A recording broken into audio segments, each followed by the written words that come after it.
Kumusta mga kabasketball?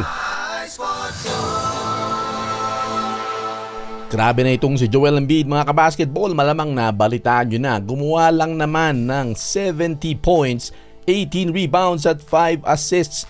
Kalaban ng Philadelphia 76ers ang San Antonio Spurs ngayong araw na ito. Wemby, ang ganda rin ng pinakita.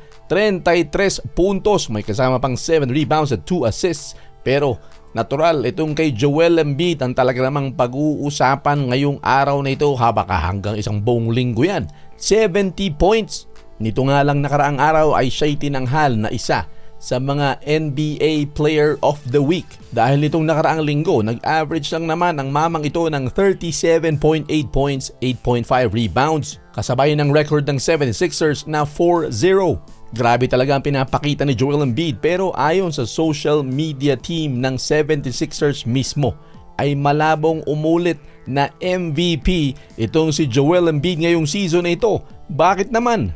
Para sa mga mahilig tumalpak dyan at tambay ng mga sportsbook at game apps, pasok na sa Arena Plus. Bukod sa sportsbook at games, pwede mo pa mapanood ng live ang NBA, PBA at iba pang sports. Mag-register na. Scan lang ang QR code na ito. Kumpara nung nakaraang season ay mas matindi ang kaso nitong si Joel Embiid para maging MVP ng NBA ngayong season na ito. Siya ang nangunguna sa buong liga sa kanyang 35 points per game. May career high pa na 5.9 assists per game. Tinaas pa niya ang kanyang rebounding to 11.4 per game at 1.9 blocks per game at 36% shooting sa tres mga kabasketball. Pero bakit siya hindi pwedeng maging MVP? Ito ay dahil sa bagong NBA requirement na ang lahat ng players ay dapat lumaro ng at least 65 games para maging eligible sa mga awards. Ito ang problema, 10 laro na ang nami-miss nitong si Joel Embiid. Marami dyan ay dahil sadya siyang pinagpapahinga ng kanilang coaching staff. Marami sa kanilang mga road games ay hindi siya pinapalaro. 20 games siya naglaro sa kanilang home at 11 sa road.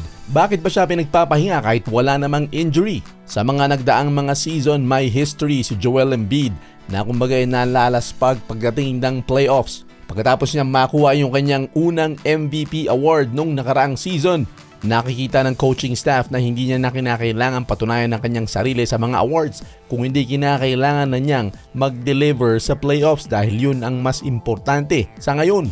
Sa isang business at team perspective ay talaga namang nararapat na mas priority dapat ang kampiyonato kaysa sa mga individual awards. Kahit naman sinong player ay gugustuhin na magkampiyon muna kaysa naman makuha ang marami mga awards pero walang sing-sing. Pero yun nga, kung hindi dahil dyan sa 65 game rule na yan, ay maaring maka back-to-back sana itong si Joel Embiid. Pero tignan natin, tiyak na maraming aalma dyan. Pero ang rule ay rule, nakaset na yan mga kabasketball. Anong masasabi nyo dito? Fair ba yan para kay Joel Embiid? Sa mga mahilig tumalpak dyan, pasok na sa Arena Plus. Lahat ng paborito mong sports nandito sa Arena Plus. Para mag-register, scan lang ang QR code. At may bonus na 850 pesos para sa first-time users.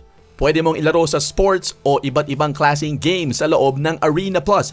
At ang maganda dyan ay pwede kang makapanood ng paborito mong sports kasama ang NBA at PBA sa loob ng app basta meron ka lang account. Kaya pasok na sa Arena Plus, scan lang ang QR code.